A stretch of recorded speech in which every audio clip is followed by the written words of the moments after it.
할렐루야. 오늘은 시편 61편 1절로 8절의 말씀을 중심으로 마음이 눌릴 때 드리는 기도는 어떠한 기도가 있는가에 대해서 우리가 한번 알아보려고 합니다.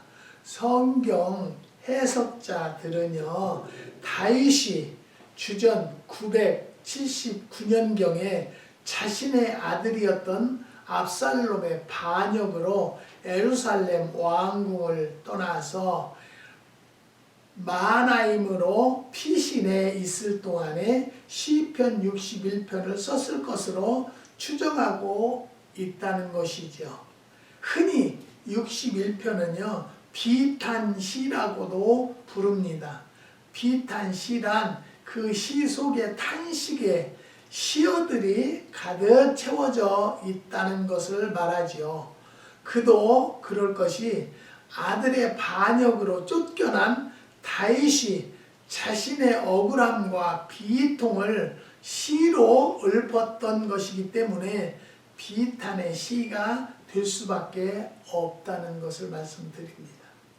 반역자 압살롬이 부왕 다윗을 반역하고 왕궁과 예루살렘을 점령한 후에 그 여세를 몰아서 마하나임으로 추격해 올 것이라는 정보가 있은 후에 다윗이 본시를 쓴 것입니다. 다윗의 여러 아들들 가운데 가장 인물이 뛰어나고 잘생긴 아들이 압살롬이었다고 합니다. 그런데 그가 아비의 왕권에 도전하고 반역했다는 것이죠. 그 사람의 인물과 속이 다르다는 본보기가 된 셈이 아닐 수가 없습니다. 본 시의 특징은요, 비통과 절망 가운데서도 낙심하지 않고 하나님을 향해서 드리는 신앙 고백과 찬양, 그리고 하나님의 베푸실 은총과 회복에 대한 확신과 서원으로 구성되어 있다는 것을 말씀드리고 싶습니다.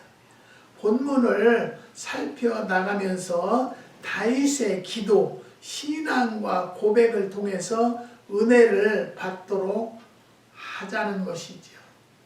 그 말씀을 드리기 전에 지금 병상에 누워서 고통받는 장로님이 계시고요. 또 사업을 놓고 기도하는 집사님들도 계십니다. 그런데 우리는요, 다윗과 같이 정말로 하나님이 주실 것을 믿고 찬양하고 기도하고 더 열심히 주님을 붙잡는 성도들이 됩시다. 왜 나야 돼? 왜 내가 아파야 돼? 왜 이렇게 나는 힘들어야 돼? 그것은요, 하나님이 원하는 뜻이 아니라는 것이죠. 그런 연단의 과정을 통해서 하나님을 더 가까이 오게 하기 위해서이라는 것을 여러분 믿으시고요. 하나님을 더 가까이 붙잡는 계기가 되시기를 주님의 이름으로 또 한번 부탁을 드립니다. 그러면요, 다윗의 신앙은요, 부르짖어 기도를 했다는 것이죠. 1절을 보면요, 하나님이여 나의 부르짖음을 들으시며 내 기도에 유의하소서라고 했고, 2절을 보면요, 내 마음이 눌릴 때에 땅 끝에서부터 주께 부르짖으오리니라고 했습니다. 여기서 말하는 부르짖음이란 절규와 호소의 기도를 의미합니다.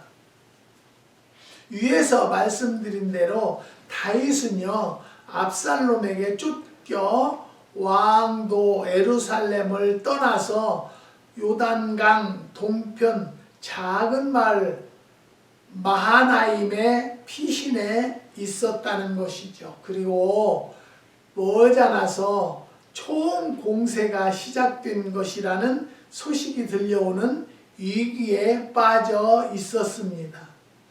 이러한 자신의 정황을 그는 땅끝이라고 표현했습니다. 땅끝이란 더 이상 갈 길도 막히고 헤어날 길이 없는 극한 절망을 의미합니다. 생각해 보십시오. 야당이나 정권 경쟁자가 합세한 쿠데타로 쫓겨난 것이 아니라는 것이죠. 아들의 반역으로 쫓겨났을 뿐이 아니라 아버지를 죽이기 위해서 곧 뒤를 쫓아 추격해 오리라는 정보를 접하게 된 다윗의 심정을 어떻게 헤아릴 수가 있겠습니까? 절망감, 배신감, 허탈감 등 이루 말할 수 없을 것입니다. 여기서 다윗이 취할 수 있는 몇 가지 행동 공식이 있는데요. 첫 번째는요, 죽기 살기를 결단하고 대반격을 시도해 보는 것입니다. 그러나 이미 대세가 기울었기 때문에 어려웠다는 것을, 그리고 다윗은 신앙이 그것을 허락지 않았다는 것이죠. 다시 말하면 자식은 아버지를 배신하고 반역하는 폐륜을 저질렀지만 아버지는 그럴 수가 없었다는 것이죠. 다시 말해서 자식이 아버지에게 똑같이 한다고 해서 아버지가 자식에게 안갚음을 갖는 부모는 없을 것입니다. 그러니까 우리 속담에 자식을 이기는 부모가 없다라는 말이 있지 않습니까? 그 다음에요, 이 다윗은요, 둘째는 사악한 세상과 변화 무상한 세상을 한탄하고 자폭하는 길이라는 것이죠. 그러나 그것은 신앙적 해결 방법은 아니라는 것입니다. 하나님은 뜻이 있어서 다윗을 왕으로 세우시고 나라를 맡겨주셨습니다. 그 뜻을 이루어 드리기까지 자기 생명은 자기의 것이 아니라는 것이죠. 힘들다고 죽고 고통스럽다고 자학하고 자살하는 것은 하나님의 뜻도 아니고 신앙도 아니라는 거죠. 근데 하나님을 믿는 자들이 자살하는 것은 이건 절대 하나님 뜻이 아니라는 것을 알았으면 좋겠어요. 사랑하는 성도 여러분, 나에게 연단이 왔다고 해서 이상히 생각할 것이 아니라요, 겸허히 받아들일 줄 아는 성도들이 됩시다. 그럼으로써 그 연단을 통해서 하나님과 더 가까워지고요, 기도를 더 뜨겁게 열심히 할 수 있는 계기를 주셨다라고 오히려 감사하는 성도들이 되시기를 주님의 이름으로 부탁을 드립니다. 저도 연단 받을 때요, 많은 사람들이 그렇게 기도하고 하나님을 열심히 했는데 왜 그렇게 생활은 어려워? 그런 얘기 했을 때 마음이 아팠지만 분명히 하나님은 하나님의 때가 올 것이다. 그래서 지금 이때까지 왔잖아요. 사랑하는 성도 여러분, 세 번째는요, 타협하는 길이 있습니다. 그러나 의와 타협하고 만나는 것은요, 가능합니다만 불의와 타협하고 죄와 손을 잡는 것은 옳지 못하다는 걸 말씀을 드립니다. 여기서 다윗이 찾는 길이 있는데요, 그것은 하나님께 부르짖어 자기 소원과 비통을 말씀드리기로 한 것입니다. 땅끝에 선 사람들, 그래서 길도 막히고 방법도 없고 앞길이 깜깜한 사람들이 선택할 마지막 방법이라는 것입니다. 그것은 하나님께 부르짖어 기도하는 것밖에 없다는 것을 말씀을 드립니다. 저희 교회는요, 언제든지 하나님께 부르짖어 기도할 수 있도록 365일 24시간 오픈되어 있다고 저는 생각을 합니다. 포기해 버리는 것도 체념해 버리는 것도 스스로 목숨을 끊는 극단적인 처방도 문제 해결의 길이 아니라는 것이죠. 다윗처럼 땅끝 벼랑에 서서 하나님을 향해 소리쳐 기도하는 것이 가장 위대한 방법이고 길이라는 것이죠. 그래서 많은 자들에게 저는 그래요. 기도하세요. 기도밖에 살 길은 없고요, 살리는 자는 기도밖에 안 계신다라고 저는 말씀을 드립니다. 저도요, 정말 살고 싶은 마음보다도 세상을 끝내고 싶은 마음이 너무 많았을 때가 많았었어요. 그렇지만 그때에도 하나님 앞에 기도하고 산에 가서 기도하고 여기에 뭐 어디에서 기도할 곳이 없으니까 산꼭대기에 가서 그냥 울고 불고 12시간 이상 기도하고 내려와요. 그렇게 하면 속이 후련해서 또 하루를 지내고 그런 삶을 산 적도 있습니다. 그래서 저는 내가 너무 힘들 때 기도로 이겨냈기 때문에 그 이겨낸 길을 모든 성도들에게 가르쳐주고 싶은 마음밖에 없기 때문에요. 지금도 전화를 저는 365일 전화를 제 몸에서 멀리 떼어놓은 적이 없어요. 그리고 처음에 잘 때도 머리맡에 전화를 놓고, 왜냐면요 한국에서도 전화를 오고 여기저기서 전화 오는 경우가 있고 카톡 오는 경우가 많아요. 오밤중에도요. 시간 차이가 있으니까. 근데 그런 분들은 모르니까 그런다 해서요. 저는 정말로 하나님 앞에 죄송한 마음으로 전화를 안 받은 적이 없어요. 전화를 제가 못 받으면요. 제 마음이 어떻게, 네가 뭔데 전화를, 사랑하는 자의 전화를 받지 않느냐. 전화를 받아라. 나는 누구예요? 하나님의 종이기 때문에 하나님이 기뻐하시는 일만 해야 된다는 것을 제 마음판에 새기고 있다는 것을 분명히 말씀을 드립니다. 그 두 번째 이 다윗의 신앙은요, 철저한 신앙 고백이라는 것이죠. 2절에서는요 나보다 높은 바위라고 했고, 3절에서는 주는 나의 피난처시요 원수를 피하는 견고한 망대라고 했습니다.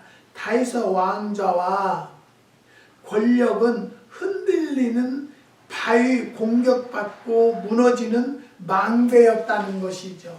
경호실이 있고 병사들이 다윗을 포위하고 있었습니다만 압살롬의 내부 반역은요 막을 길이 없었습니다. 시편 46편을 보면요 고라의 자손들도 같은 고백을 했다고 기록되어 있습니다.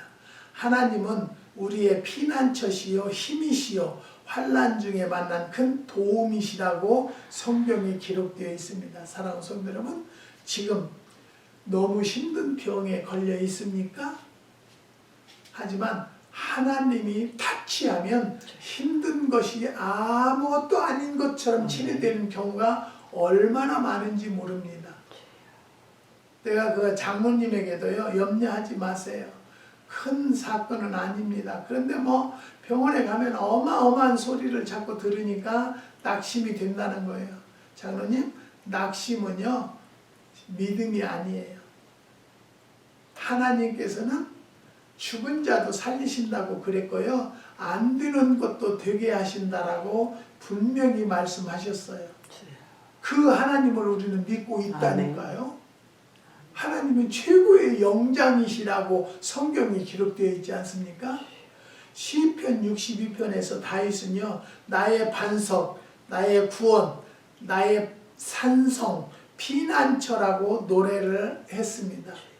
믿음이란 하나님을 어떤 식으로 믿느냐에 따라서 결정이 된다는 것이죠. 사람들이 가지고 있는 신과는 다양한데요. 첫 번째는 하나님은 없다는 무신론 신관이 있습니다. 두 번째는 하나님은 자기만 못하다고 여기는 사람들이 있다는 것이죠. 세 번째는 하나님은 자기와 비슷하다고 범주의 존재로 여기는 사람들이 있습니다. 네 번째는 하나님은 창조주, 절대자, 초월자로 믿고 고백하는 사람들도 있습니다. 네 번째가 기독교인의 신관이고 고백이 아닐 수가 없지요.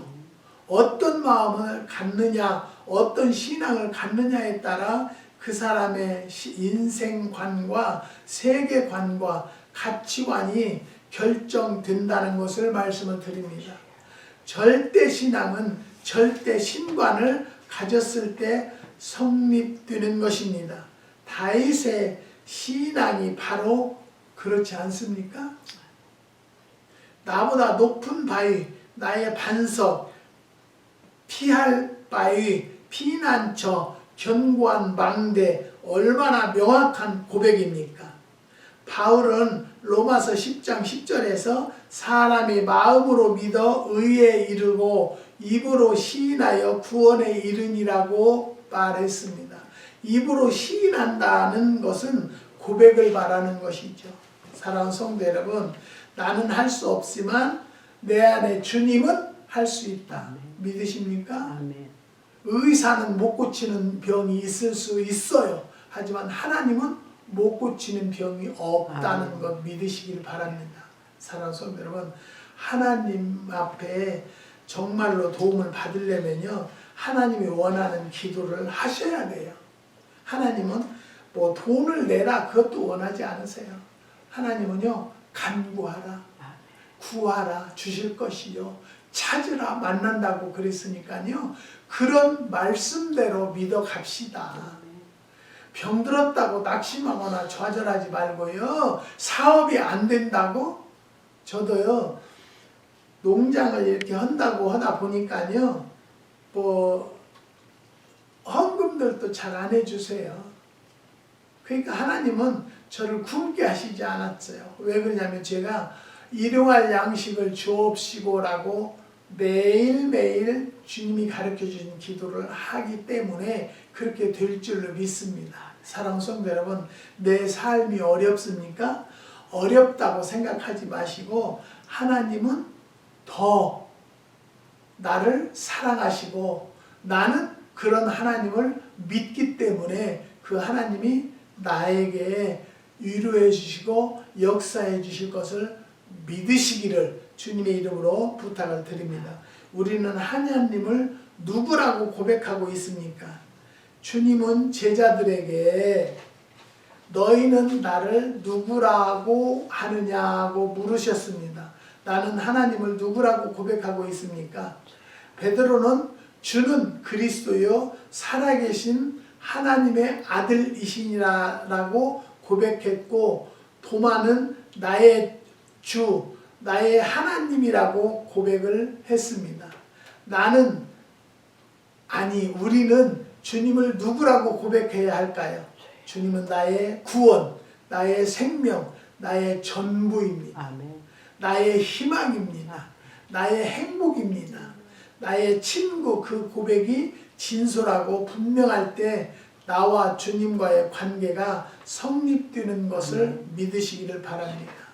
사랑하는 성도 여러분, 나를 너무 괴롭게 하는 이웃의 형제들이 있습니까?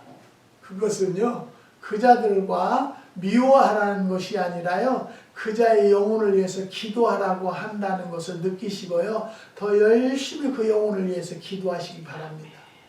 그리하면요, 그 영혼이 올바로 서는 만큼 내 영혼도 올바로 더 바로 세워주신다는 하나님의 능력을 믿으시기를 주님의 이름으로 부탁을 드립니다. 다윗의 신앙은 세 번째로는요, 결단입니다. 4절을 보면요, 내가 영원히 주의 장막에 거하며 내가 주의 날개 밑에 피하리이다 라고 했습니다. 고백 뒤에는 결단이 뒤따라야 한다는 것이죠. 주님께서는 나의 피난처시며 견고한 망대이시며 높은 바위이시기 때문에 거기로 피하시겠다는 것이죠. 예수님을 입으로 믿는 사람들이 있습니다. 봉사도 사랑도 입으로 다 하는 사람들이 있다는 것을 저는 많은 성도를 보았습니다. 그런 사람들일수록 말이 유창하고 화려하다는 것이죠. 그러나 실제로는 사랑도 하지 않고 봉사도 없습니다. 그리고 신앙도 거짓으로 포장되어 있다는 것이죠. 그런데 다윗의 경우는 다릅니다. 그는 하나님을 나의 피난처라고 고백했습니다. 그리고 거기로 피하겠다는 것입니다. 고백과 결단이 이어지고 있는 것이죠. 다윗처럼 고백을 실천해야 한다는 것 다시 한번 믿으시기를 바랍니다. 둘러보면 진정한 피난처는요, 주님밖에 없어요. 아멘. 숨을 곳도 피할 곳도 주님 뿐입니다.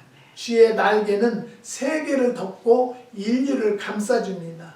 나의 죄와 허물도 덮고 감싸준다는 것을 믿으십니까? 아멘. 그러면 그 하나님의 이 다윗과 같이 결단을 잘 하십시오. 아멘. 내가 왜 이런 병이 걸려야 되고 왜 이런 고통을 당해야 하냐고 원망하는 것보다는 하나님 감사합니다. 왜? 하나님이 감당하게 해주시고 감당할 시험밖에는 주지 않는다고 아멘. 그랬어요. 이겨나갈 수 있으니까 나에게 이런 병도 주었고요. 나에게 이런 어려움이 주어졌으니까 하나님 앞에 더 가까이 기도하면 하나님이 길을 열어주시고요. 역사해 주시는 하나님을 믿어보십시오. 아멘. 그런 하나님을 믿으면요. 앞날이 훤합니다. 염려하지 마세요. 걱정하지 마세요. 사랑하는 성도 여러분.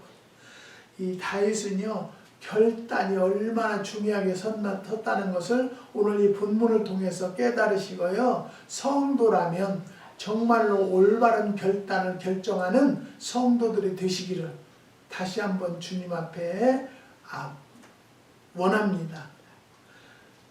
다윗의 신앙생활은요. 찬양과 서원이었어요. 8절을 보면요. 그리하시면 내가 주의 이름을 영원히 찬양하며 매일 나의 서원을 이행하리이다 라고 했습니다. 다윗의 서원은요. 죽게 피하겠다는 것과 4절 영원히 하나님 앞에 거하겠다는 것 7절 그리고 영원히 주의 이름을 찬양하겠다는 것 8절 등입니다. 서원이란 하나님을 향한 인간의 신실한 약속을 의미합니다. 다시 말하면 하나님께 이러저러 한 것을 하겠습니다 라고 약속하는 것이죠. 그 약속은 반드시 이행이 되어야 한다는 것 믿으시기를 바랍니다. 성경은 자기에게 해로울지라도 서원은 지켜야 한다고 말했습니다. 약속은 습관과 깊은 연관이 있다는 것 아시죠? 제 아무리 작은 약속이라도 반드시 지키는 습관을 들이면 그 약속을 지키게 된다는 것만 작은 것이라고 해서 대수롭지 않게 취급하고 여기다 보면 큰 약속도 지키지 않는 습관이 형성되게 됩니다. 그런 면에서 어렸을 때부터 약속을 지키도록 가르치고 훈련을 해야 한다는 것을 분명히 말씀드립니다. 저는 하나님을 믿으면서는요. 정말 아주 적은 약속도 지키려고 노력하고요. 그 약속을 하면 저는요.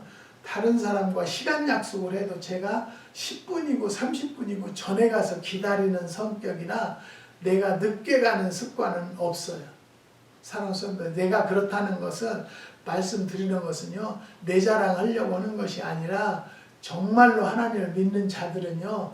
적은 약속이라도 꼭 내가 하나님 앞에 드리기로 약속했으면 어떻게라도 드리려고 하는 제가 작전 기도를 하면서 천일 작전 기도를 하는데요. 비 오면은 와이프니까 비가 오니까 오늘 좀 쉬어라. 하나님은 아시지 않느냐? 아니야.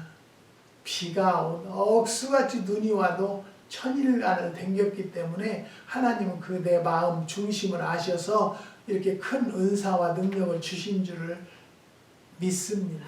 사랑하는 성도 여러분, 하나님에게 어떠한 약속이 있었습니까? 그 약속을 먼저 지키십시오. 지킨 후에 간구하는 기도가 얼마나 정확하다는 것을 또 한번 말씀을 드립니다. 서원이란 하나님을 향한 인간의 진실한 약속을 의미한다고 다시 말씀드립니다. 하나님께 이러저러한 것을 하겠습니다 라고 약속하는 것이죠. 그 약속은 반드시 이행되어야 합니다. 성경은 자기에게 해로울지라도 서원은 지켜야 한다는 것이죠. 약속은 습관과 깊은 연관이 있는데요. 제 아무리 작은 약속이라도 반드시 지키는 습관을 들이면 그 약속을 꼭 지키고야 만다는 것이죠. 제가 집사 때인데요. 부흥회를 하게 됐어요. 근데 부흥회를 하는데 이제 그 교회 전체 성도들에게 헌금을 작정하라는 거예요. 언제까지 얼마 헌금을 하겠다는 거예요. 근데 저는 그때 연단 받느라고 너무너무 힘들었어요. 그러는데 안 적어냈어요, 저는요. 그런 게 뭐 한 100 몇 명, 120, 30명 되는 중에 저 혼자만 안 적어낸 거예요. 그래가지고 저는 목사님한테 찍혔어요. 근데요, 담임 목사님이라도요, 성도들이 생활이 어떤가는 알아야 돼요. 그래야 기도를 해주지 않겠어요? 근데 이 목사님은 그런 걸 몰랐었나 봐요. 그러니까 나를 불러가지고 왜 헌금 작정을 안 했느냐고. 그래서 목사님, 저는요 나중에 1억을 할지라도 지금 작정을 안 해요. 왜? 내가 지금 당장에 아침끈이, 점심끈이, 저녁끈이를 걱정하는 상황인데 내가 어떻게 하나님과 약속을 하겠어요? 하나님이 나에게 주시면 나는 아낌없이 드려요. 저는 지금은요, 제가 있는 한도 내에서 최선을 다해서 주님 앞에 영광을 돌리려고 노력하는 마음은 변하지 않아요. 지금도요. 사랑하는 성도 여러분, 제가 어느 책에서 본 내용 중에 태교를 주제로 한 것이 있었는데요. 두 아이를 둔 어떤 어머니의 경험담이었는데요. 임신 중에 주로 종교서적을 많이 읽고 사색하는 조용한 시간을 많이 가졌는데, 태어난 아이가 2살 때부터 책을 읽고 라디오 교양 프로에 귀를 기울이는가 하면 차분하고 안정된 정서를 가지게 되었다는 것이죠. 어떤 남자의 이야기입니다. 자기 부인이 임신 중 부부가 심심하면 화투를 가지고 고스톱을 즐겼다는 것입니다. 그런데 아이가 태어나 자라서 2살이 되었는데요. 울음이 터지면 그치질 않는다는 것입니다. 그 무엇을 주고 달래도 울음을 그치지 않는데 화투장만 주면 울음을 뚝 그치고 그것을 매만지며 논다는 것이죠. 그러면서 그 아버지는 창피를 무릅쓰고 다른 사람들에게 치부를 털어놓았다고 했습니다. 부모의 무의식적 행동이 태아의 인격에 각인된다는 산교육인 것이지요. 다윗의 신앙이 그 아버지 이새의 경건한 신앙과 안정된 신앙의 유산이었죠. 사면초가라는 말이 있습니다. 지금 우리는 사면으로 에워싸여 있습니다. 그리고 무거운 죄의 짐과 정신적 갈등과 고민으로 눌려 있다는 것이죠. 어느 위장병 환자의 말이 생각나는데요. 먹으나 안 먹으나 속이 답답해 죽을 지경입니다. 어디 속 좀 확 뚫리는 약 없을까요? 라고 자나깨나 앉으나 서나 집에 있거나 밖에 있거나 무거운 짐에 눌린 사람들에게 복음이 있다는 것을 말씀을 드립니다. 사랑하는 성도 여러분, 하나님은요 구하는 자에게 주시겠다고 그랬고요, 찾는 자를 만나 주신다고 그랬어요. 그런 하나님을 우리는 믿고 있는데 뭐가 병들었다고 걱정해요? 뭐가 안 된다고 걱정해요? 사랑하는 성도 여러분, 정말로 하나님을 진실로 믿는다라면요, 걱정, 근심 모두 떨쳐버리세요. 그게 정말 참 신자예요. 진정한 성도라는 것을 말씀을 드립니다. 사람들은요, 내가 신앙이 약할 때 눌려요. 그래서 제가 장모님하고 통화를 자주 하게 되는데요. 그 장모님도 내가 기도하면 별거 아니다, 괜찮다, 그래서 여보 여기서 염증 치료하는 것도 보내줘도 먹지를 않아요. 그래서 내가 장모님한테 하도 답답해서 그 소리 했어요. 염증 제거하기 위해서 이것을 보냈잖아요. 그것도 왜 안 먹었어요? 사랑하는 성도 여러분, 저 베가스에서도 당뇨기가 있고 어쩌다고 그런데 이제 막 그 권사님이 저한테 문자가 왔어요. 그래서 내가 권사님, 저는 파는 것이 목적이 아니에요. 어쩌든지 하나님의 백성들이 먹고 효력을 보는 것이 목적이에요. 안 들으면 그걸 드시지 마시고요. 한 5일이고 7일이고 먹어서 효과가 없다고 생각하면 취소하세요. 저는 돈이 목적이 아니에요. 지금도 분명히 하나님 앞에서 이 말씀을 듣는 여러분 앞에서 확실하게 말씀을 드립니다. 제가 드리는 것은 기도해서 그 사람 체질에 이게 맞겠다라고 할 때 하나님의 음성을 듣고 보내고 드리는 것이라는 것을 또 말씀을 드립니다. 사랑하는 성도 여러분, 한국에 계시는 임 집사님이라는 분은요, 폐 무슨 병이라고 해요. 근데 거기다 뭘 꽂았대요. 그래가지고 감기 조심하라고 해도 그냥 좀 살만하면 그냥 돌아다니면서 바람 쐬서 감기 걸리고, 감기가 걸리면 3일 안에 폐렴이 걸리고 그렇게 고통을 많이 받았어요. 근데 이번에 시술을 하고 좋은 것을 갖다 먹고 지금 얼마나 좋아졌는지 몰라요. 이것은 하나님 앞에 정말로 영광이고요, 모든 성도들 앞에 간증거리예요. 그분은 360일 아팠어요. 너무너무 힘들어했어요. 그런데 이번에 하나님 앞에 영광 돌리는 시술을 하고 아주 건강해서 지금은요 아주 행복하대요. 상다리가 삐어진대요. 주부로서의 역할을 다하고 있다고 그래요. 사랑하는 성도 여러분, 하나님은요 정말로 앉으나 서나 집에 있거나 오직 주님만 붙잡는 성도들이 되세요. 그러면 하나님이 역사해 주실 것이에요. 하나님께서 막힌 것을 뚫어 길을 열어 주신다는 것을 믿으십니까? 내 마음에 눌린 때가 있다고 생각하십니까? 그러면요 낙심하거나 좌절하지 마시고 기도하세요. 구하는 자에게 주신다고 그랬으니까요. 우리 성도들은요 기도밖에 살 길이 없어요. 일하는 것도 중요하고요, 돈 버는 것도 중요해요. 그 모든 것도 기도가 앞에 있어야 일도 잘 되고요, 기도도 잘 나가지고 돈도 잘 번다는 것을 믿으시기를 바랍니다. 사업하는 성도 여러분, 사업하기 전에 먼저 기도하고 출발하고요, 사업장에 가서도 기도하세요. 그리하면 하나님은요 그 길이 원하게 열릴 줄을 믿습니다. 오늘 이 말씀을 들은 여러분들은 기도가 제1이라고 마음판에 새기고 기도로 승리하는 성도들이 되시기를 주님의 이름으로 축원을 드립니다. 아멘. 기도하시겠습니다. 하나님 감사합니다.